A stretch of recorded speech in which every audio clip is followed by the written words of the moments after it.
C'est au cri de corrompus ou encore démission que le Premier ministre Augustin Matata a achevé son court discours à la mairie de Béni où il venait de boucler une visite éclair de 3 heures. 3 heures à Béni, théâtre ce week-end du massacre de plusieurs dizaines de civils. Un acte de terrorisme selon Augustin Matata.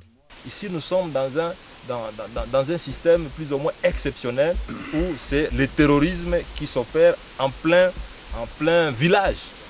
Vous avez vu, vous avez été avec moi dans certaines maisons qu'on peut considérer comme certaines huttes qui ont été brûlées.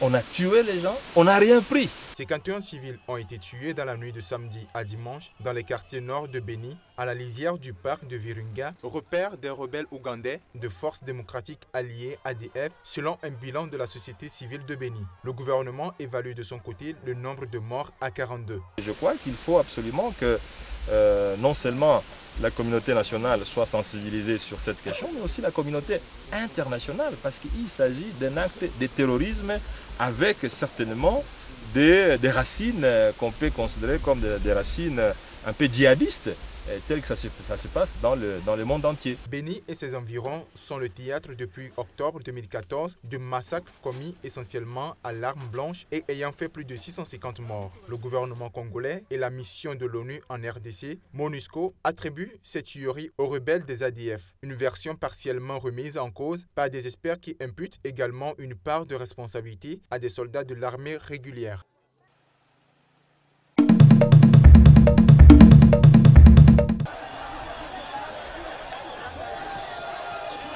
Ils étaient des centaines de milliers de partisans de l'opposition guinéenne à manifester mardi dans les rues de Conakry. Cette marche, qui s'inscrit dans le cadre de la dénonciation de la mauvaise gouvernance et le blocage du dialogue politique, est initiée par deux candidats malheureux à l'élection présidentielle d'octobre 2015, Fayami Limono et Papa Koli Kourouma, et Cellou Dalein Diallo, chef de l'Union des forces démocratiques de Guinée, UFDG. Tous ne réclament qu'une chose, le départ du président Alpha Condé. Il est temps qu'il parte parce que nous voulons que les injustices finissent dans notre pays. La justice guinéenne, elle est toujours incompétente quand il s'agit de l'opposition. La justice guinéenne a besoin de s'amender. Sur des pancartes tenues par des manifestants, on peut lire « Abat les détournements des deniers publics, vive la baisse du prix du carburant ». Pour les manifestants de l'opposition, le président Condé a mis tout le monde au chômage, chassé les miniers dont Rio Tinto et Vale, qui étaient les seuls capables de créer des emplois. En effet, Rio Tinto, seule usine d'alumine qui existait en Guinée, a fermé ses portes alors qu'elle avait promis 100 000 emplois pendant la phase de construction et 40 000 pendant la phase de production. Un départ de la compagnie qui, selon Cellou Diallo, est dû à la maladresse de l'actuel président. Au terme de la manifestation, un mort et plusieurs blessés par balle ont été enregistrés du côté de Bambeto, dans la haute banlieue de Conakry.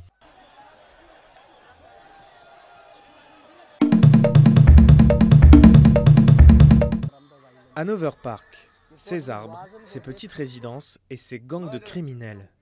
Dans ce petit quartier de Cape Town où vivent 45 000 habitants, près de 80 personnes meurent chaque année dans les violences entre gangs rivaux.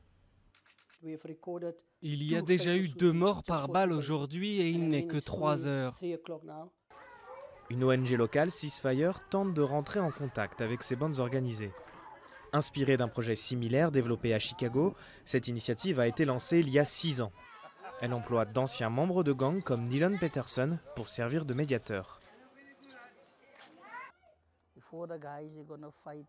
Avant de lancer une attaque, le chef du groupe vient me parler et on essaie de trouver un moyen pour éviter les violences.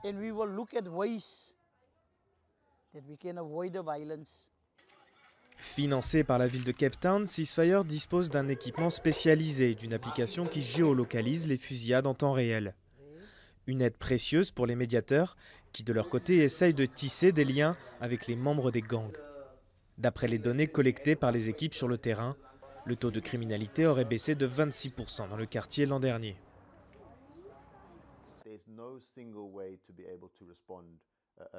Il n'existe pas une réponse unique à la violence des gangs. Ceasefire est l'un des moyens mis en place pour essayer de parler avec les membres au sein de ces groupes. Et quel meilleur moyen pour cela que des gens qui viennent de ce système, qui ont des connexions et une certaine crédibilité dans le milieu. Ils peuvent parler avec ceux que la ville n'arrive pas à atteindre.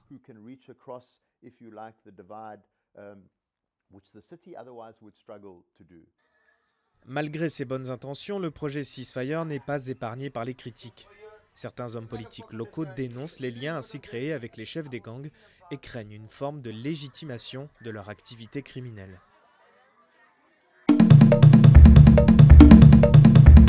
Une centaine de personnes tuées, 8000 d'habitations détruites. Tel est le bilan de ces inondations provoquées par des pluies torrentielles ce dimanche au Soudan. Depuis le début de cette vague d'intempéries, il y a 2 semaines, des milliers de personnes ont fui leur maison après une crue de la rivière Gash qui a inondé des villages entiers dans l'état du Kassala à la frontière de l'Érythrée. Beaucoup d'habitants ont trouvé refuge dans des huttes de fortune construites au sommet des collines, les inondations ayant coupé la route principale reliant l'est du Soudan à sa capitale Khartoum. Face aux pénuries, les villageois erraient dans les rues, de l'eau jusqu'aux hanches, en quête de nourriture, d'eau potable et de médicaments. Nombreux d'entre eux, en majorité des enfants, étaient contraints de boire de l'eau de pluie dans des flaques boueuses.